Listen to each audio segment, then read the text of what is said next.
From Kansas State University, this is Agriculture Today. Eric Atkinson with you, and here's what's ahead. K-State's Dan O'Brien will comment on another resoundingly bullish week in the grain markets, and he'll talk about what may be forthcoming in today's USDA World Grain Supply and Demand Report during his weekly segment on the grain market trends. Following then, K-State's Jeff Whitworth reporting on what he calls lighter than expected alfalfa weevil feeding in parts of Kansas so far this spring, saying that you producers should remain on alert for that pest.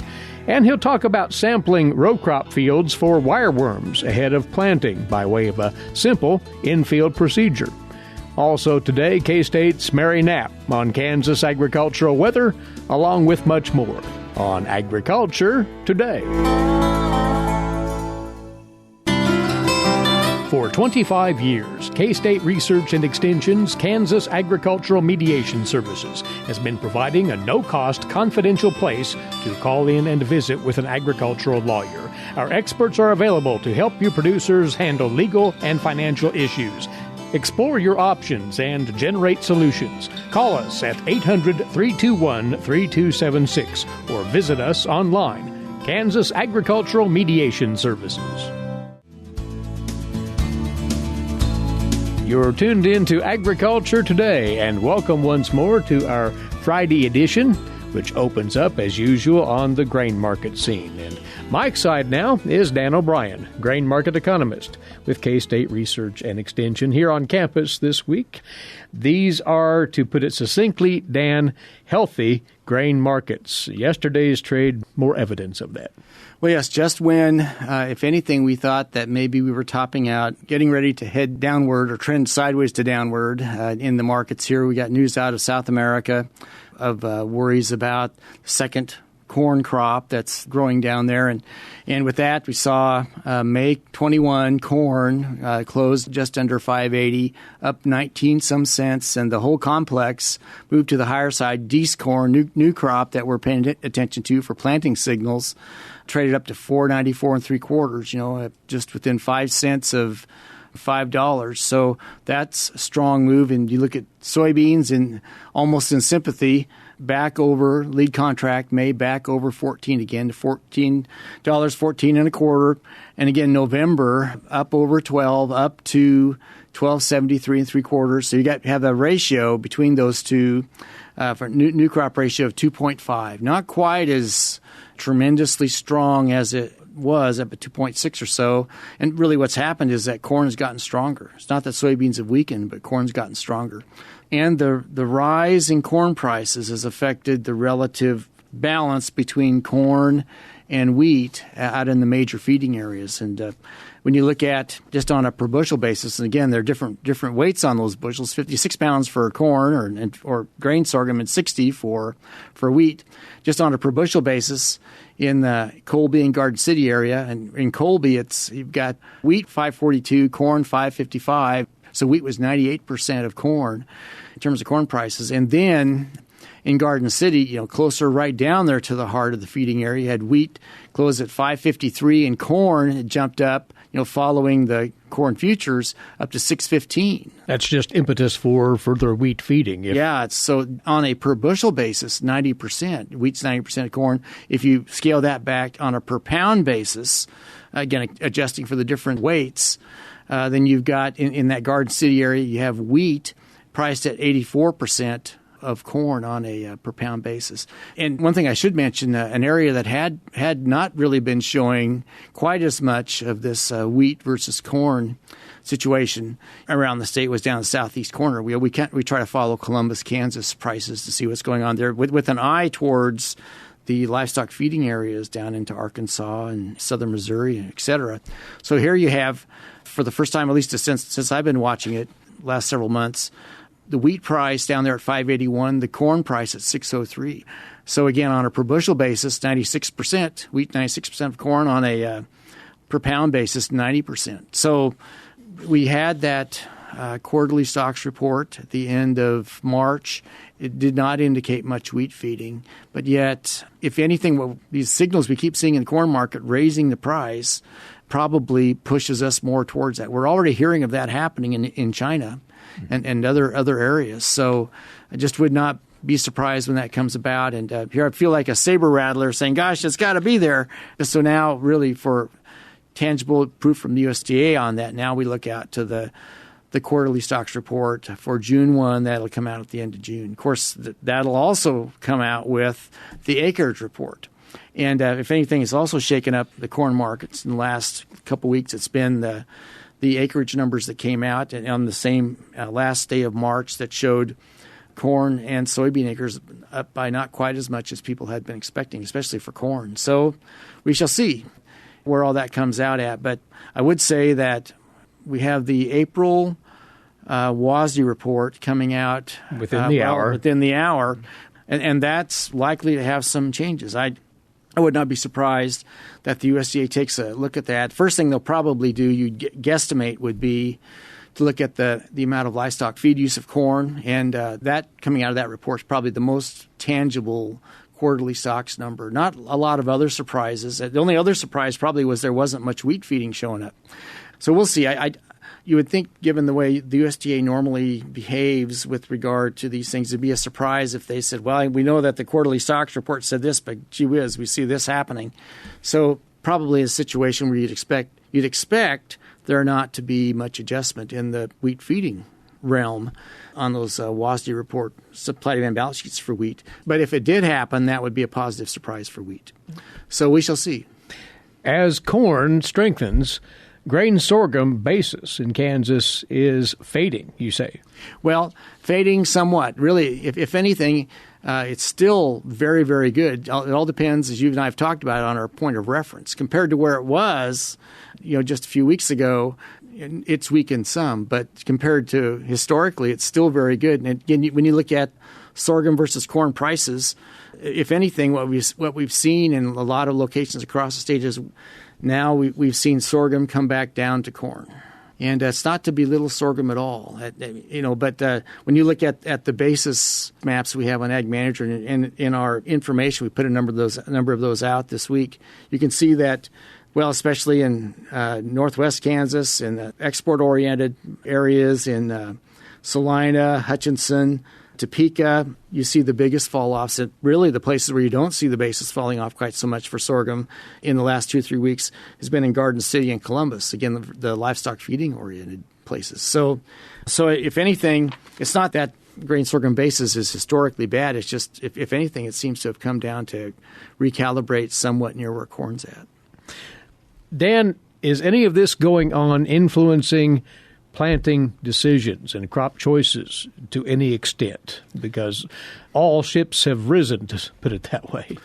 Well, I've had that thought too, Eric, that for most the seed's bought. Right. But on the margin in different parts of the United States, to see the corn price run up now relative to soybeans, although soybeans are still tremendous, to see that happen may encourage some corn acres in different parts of the country.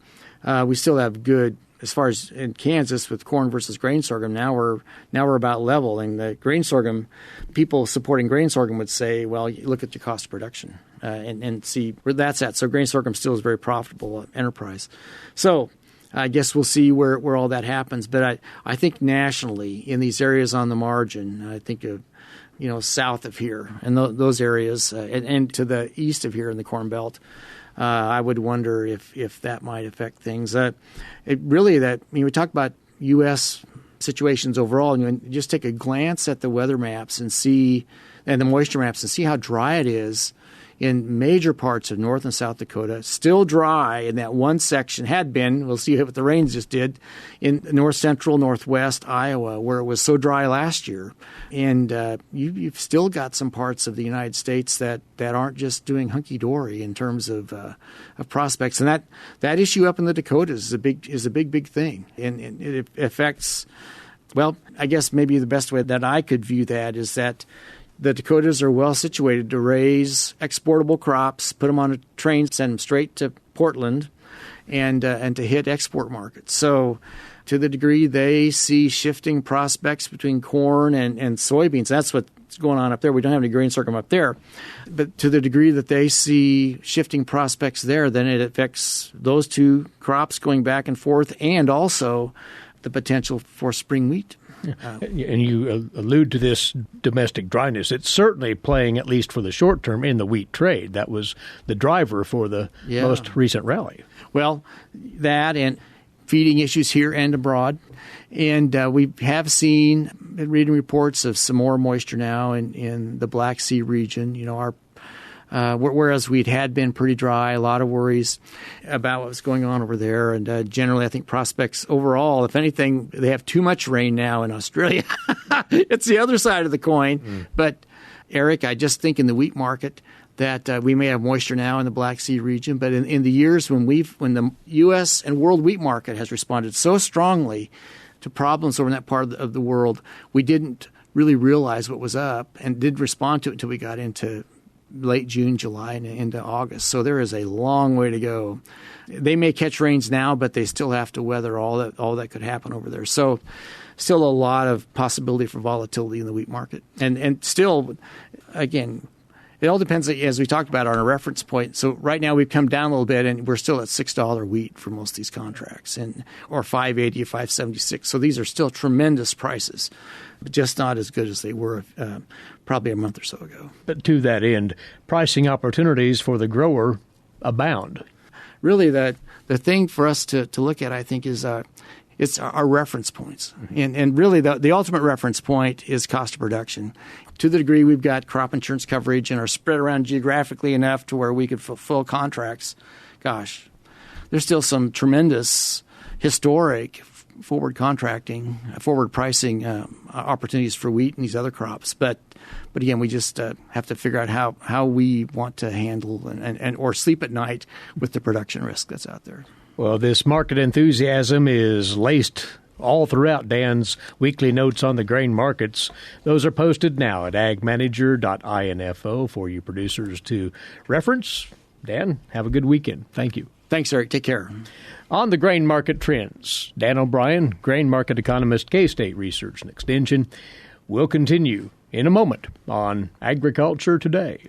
When a thunderstorm approaches, follow these safety tips. Lightning, known as the underrated killer, usually strikes the tallest objects, so avoid standing beneath trees or other isolated tall objects. Take shelter in a sturdy building. Remember, if you're close enough to hear thunder, you're close enough to be struck by lightning. Help keep you and your family safe this severe weather season. For the National Weather Service, I'm Bill Curtis.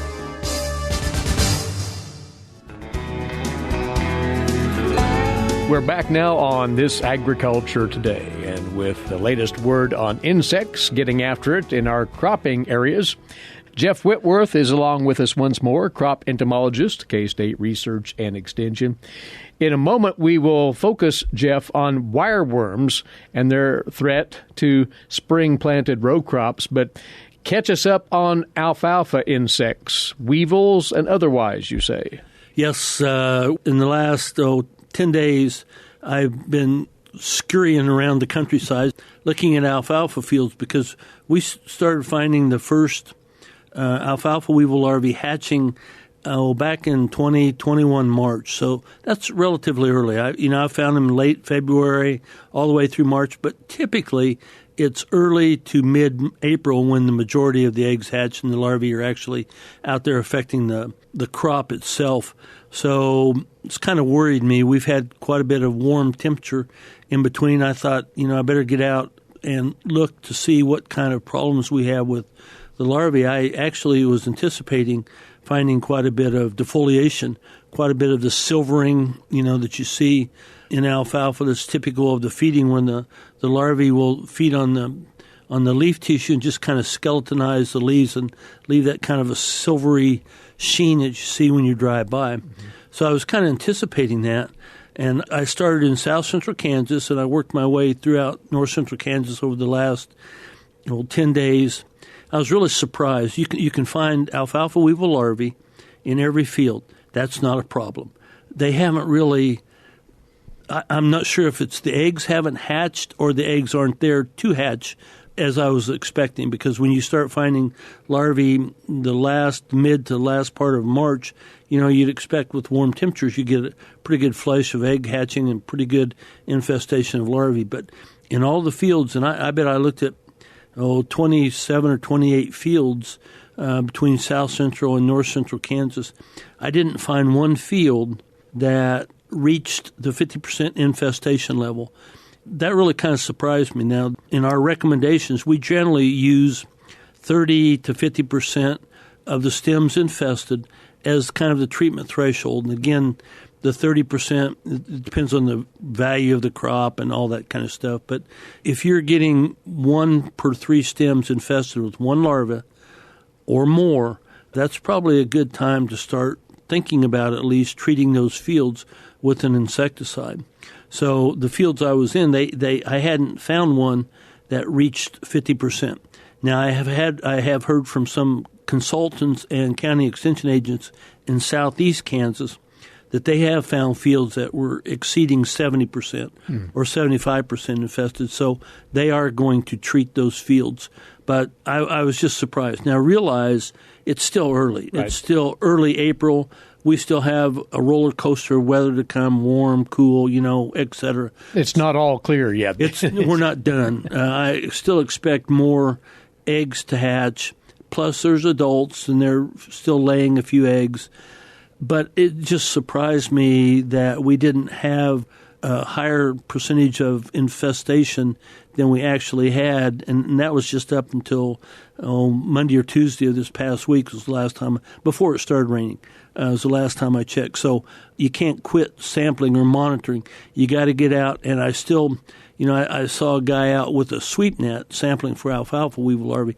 That's a good way to detect if they're there, but that's not a good way to determine whether you need to treat or not. It's, at least in my opinion, you still got to use the stem shake bucket method where you excise the stem or pull the stem up, quickly shake it into a 1 gallon white bucket and then count the number of larvae, and you'll know the number of stems you put in there, and it gives you the infestation level.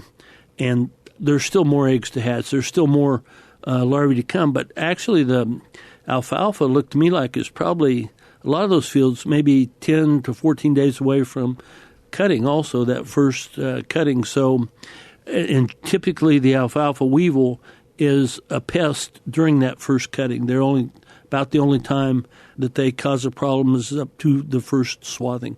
They can extend later if it doesn't warm up, but generally they're considered a cool weather insect. So it's that first cutting we worry about. So don't let your guard down against those. Exactly. Also in all those fields, not one of the fields I looked at had been treated with an insecticide application yet, which is good because they hadn't exceeded the treatment threshold. But also, there's a lot of pea aphids in those fields. And I talked to a couple of growers, and they're worried about pea aphids. So pea aphids, again, they're a cool weather insect. Once you treat for alfalfa weevil larvae, it'll kill all the pea aphids.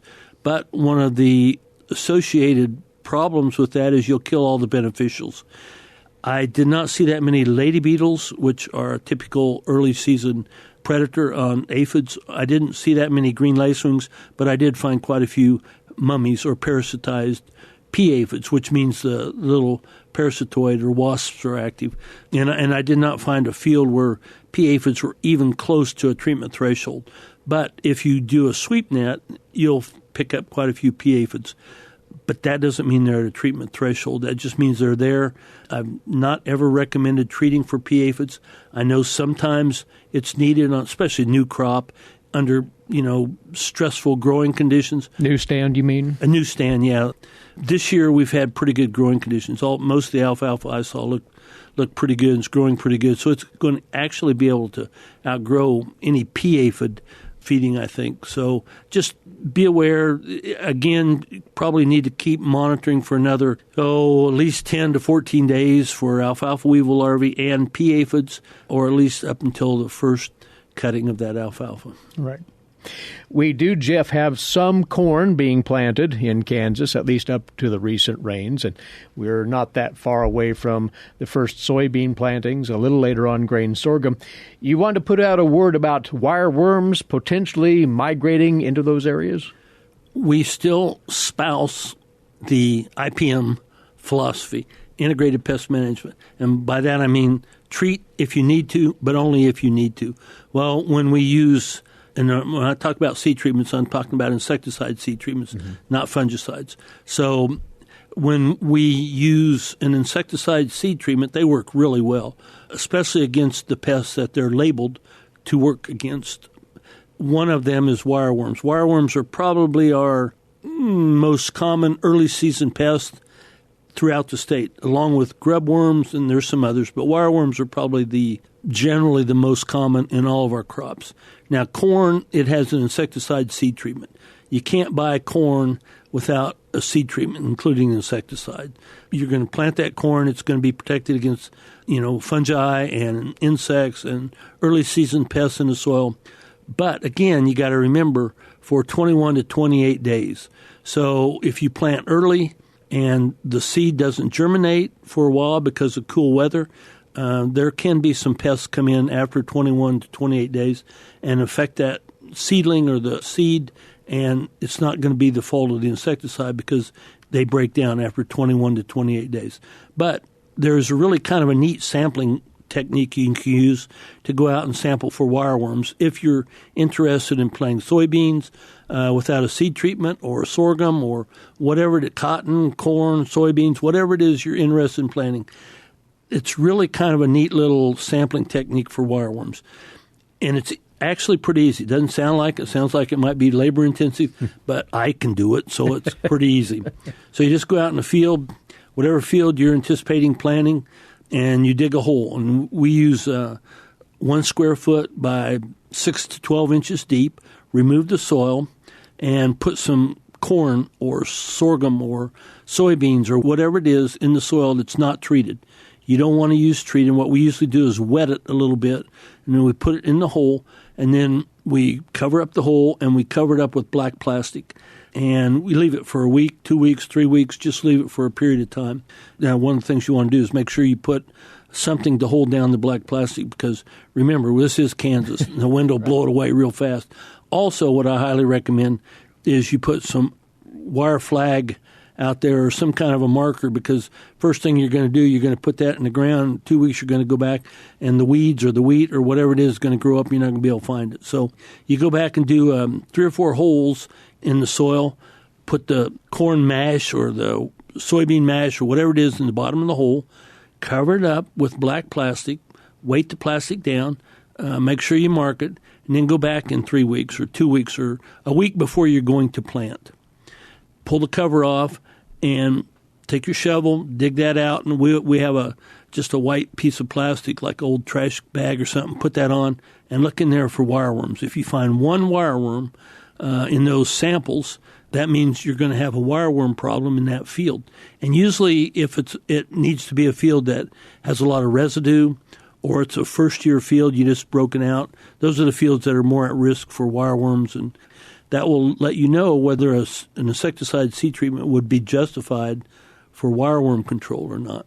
So once again, particularly those who are planting soybeans and grain sorghum and you're deciding on whether an insecticidal seed treatment would be meritorious, do see if, in fact, wireworms are present in your fields and then react accordingly. Jeff, it's always a pleasure to get the latest word. Thanks, and we'll have you back soon. My pleasure. Thank you, Eric. Jeff Whitworth, crop entomologist with K-State Research and Extension, on This Agriculture Today. Burning prairie grass is essential for Flint Hills ranchers. Following grazing and burning best practices can ensure that the prairie remains intact while not smoking out downwind neighbors. The Kansas Flint Hills Smoke Management Plan helps guide prescribed burning on prairie land. To learn more, visit www.ksfire.org. Again, that's www.ksfire.org. Broadcasting from the campus of Kansas State University, this is Agriculture Today, and welcome back. Eric Atkinson here. Next up for you, today's agricultural news headlines, courtesy in part of DTN. Well, the latest USDA agricultural trade update has good news for U.S. farmers and exporters. More on that from the USDA's Gary Crawford. We now have the official ag export numbers for the first 5 months of this fiscal year, October through February. USDA economist Bart Kenner says exports were $77.1 billion, up 26%. From the same time frame a year ago. And what's the continuing news on the export front? Those big jumps in corn and soybeans. Not only are shipments of corn and soybeans running about 77% ahead of a year ago, we're getting a higher price for them as well. Corn export values are running 108% higher, soybeans 118%. China's purchases were $20.2 billion, up 182% from that same period in 2020. China's buying more of practically every major U.S. crop. So, for example, in dollar terms for the first 5 months of the fiscal year, soybeans were $13.2 billion, up 225% from the $4 billion in 2020. Corn is $1.2 billion, up a ridiculously large percent, 425,362%. Wow. Chinese purchases of U.S. animal products are up as well, up 36%, with big gains for U.S. beef, poultry, and dairy products. Pork sales, though, down 30%. China continues to rebuild its swine herd. Gary Crawford for the U.S. Department of Agriculture. While on the trade front, the Philippines' pork import tariffs will be reduced, and a quota for those imports will increase as that country seeks to address a shortfall in pork supplies caused by a sharp reduction in that country's hog herd due to African swine fever. The order was signed by President Rodrigo Duterte and would see tariffs cut to 5% for 3 months from a current 30%, rising to 10% during 4 through 12 months, and then the tariffs would apply to imports under a quota of 404,000 metric tons. That would be a rise from a prior import quota of only 54,000 metric tons. For imports over the quota level, tariffs would drop from a current 40% down to 15% for the first 3 months, and then would rise to 20% for the remainder of the 12-month period covered by this order. The National Pork Producers Association welcomed the move, noting that it came after a meeting between the group and the Philippines ambassador to the U.S. NPPC has been pressing both the U.S. and Philippines governments to lower pork import tariffs since ASF outbreaks began in the Philippines. And several environmental and other groups have petitioned the EPA now to use the same authority under the Clean Air Act that regulates power plants to regulate large dairy and hog farms. They say the agency should regulate those operations with more than 500 dairy cattle and more than 1,000 hogs without access to pasture as major sources of the greenhouse gas methane. They also called on the EPA to reject classifying methane captured from such operations as biogas, calling the burning of methane collected from such operations a false solution, they say, relative to climate change. The EPA said it would respond to the petition if they were to actively pursue the regulations requested by the two groups. It would entail a process that could take up to 2 years before any actions would be taken, and there would have to be a public comment period as the rules and regulations were being developed. Wheat is very much a health food. That's the message being amplified in a new consumer education video series sponsored by the Wheat Foods Council. It has enlisted the expertise of a leading wheat scientist from this region to outline the highly nutritious properties of wheat. Marcia Boswell has more on that on this week's Kansas Wheat Scoop. Marcia? What do consumers want to know about wheat? The Wheat Foods Council is answering common questions in a new series of short videos featuring wheat expert Dr. Brett Carver. Carver is the Wheat Genetics Chair in Agriculture at Oklahoma State University. During the video series, he will discuss how wheat has changed over the last 100 years, the difference between wheat breeding and GMOs, gut health, and more. The first episode is now available on YouTube and answers the question, if you stop eating bread to cut carbs, what else do you lose? Carver explained in the video, there's a lot of good stuff in that wheat kernel besides just the starch. Starch is energy, of course, but when we think about cutting out that wheat, we're cutting out a very important source of protein. The primary source of protein in the wheat kernel comes from the endosperm, the middle layer. The endosperm also contains carbohydrates and small amounts of B vitamins. When ground during the milling process, the endosperm yields what we in our heads envision as flour, the fine white powder added into our baking recipes. As a result, this protein benefit comes in both enriched and whole wheat products. Carver explained, plant-based protein provides protein to the world. Another is the fiber that resides in those outer layers of the kernel and the bran layers, which we would then pick up through a whole wheat product. And that's a very important part of our diet. Whole wheat products are made using the entire kernel of wheat, not just the endosperm. The bran, which is the outer layer, contains the most fiber. With this added fiber, having whole wheat products in the diet protects against diabetes, helps prevent coronary heart disease, and improves gut health. Carver said, then there are phytochemicals. They are health compounds basically that reside naturally in the wheat kernel. There are antioxidants, so we have therefore some protection of our cardiovascular health. He said there are other compounds that are cholesterol lowering like sterols. There are about half a dozen classes of vital chemicals that exist in the kernel of wheat that you can pick up through a whole wheat product that is very healthy. Many of these compounds are found in the innermost part of the wheat kernel, the germ, which is a rich source of trace minerals, unsaturated fats, B vitamins, antioxidants, and phytonutrients. Between protein, dietary fiber, and this host of other nutrients, wheat foods make up an essential part of the diet. Stay tuned for answers to more consumer questions through the Wheat Foods Council, a leading source of science-based information on wheat and grain foods nutrition. Kansas Wheat is a member, along with grain producers, millers, baking suppliers, life science companies, and cereal manufacturers. For Kansas Wheat, I'm Marcia Boswell. Thanks, Marcia, as always.